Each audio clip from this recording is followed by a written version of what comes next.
reading that. I know there's going to be a second crime feature in the Times. Yeah. Last year I actually participated and did some profiles, and you wrote an article about the police procedural, and this year you said you've also done... this year I've interviewed Michael Connolly for it, because he's the guest of honour at our British Crime Convention. Right. So it's it on Deansgate? Yeah, so he and I sat down in cyberspace and had a drink together. We did the whole thing by email. Michael's very good with email, but you know, that's a very nice pairing anyway, because here again, using my label, I think of Michael as the, you know, the Chandler of the 1990s chronicling L.A. It's amazing. I mean, Bosch is a kind of silly name to give a cop, and Rebus is a silly name to give a cop, and their backgrounds, he had his Vietnam War background. My guy was in the army, went to Northern Ireland, he fought there and that affected him.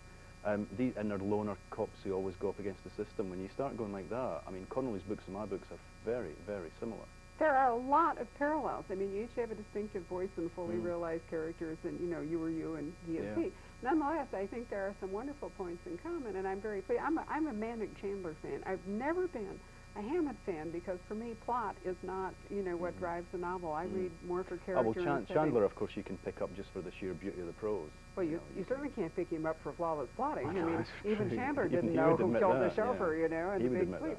And I'm certainly not suggesting that you and Michael don't plot your novels well, because you do, but they are so enriched with, you know, the character and the fact that Edinburgh and Los Angeles are, you know, central characters in the books, and really kind of as much as Rebus and as Hieronymus Bosch knit the books together. Yeah. You know, it's like, you know, you were talking about a parliamentary trilogy, but I tend to think of all of the Rebus as this kind of Edinburgh, whatever the word's going to be for how many, you know, novels you end up. I kind of get that impression that in each book I try and take a little bit of modern-day Scotland and kind of question how it works and why it works and explain it to the world, whether it's the oil industry, local politics, you know, the kind of wider political scene, whatever, and try and explain that to myself and to the world.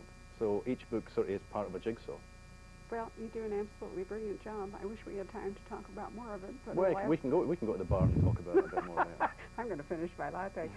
And it's just been such a pleasure. I mean, I love Denise, but even more, I've had a great time catching up with some background, because we've only really talked once over coffee. Thank you very much. Thanks, Barbara. Oh, I much appreciate it.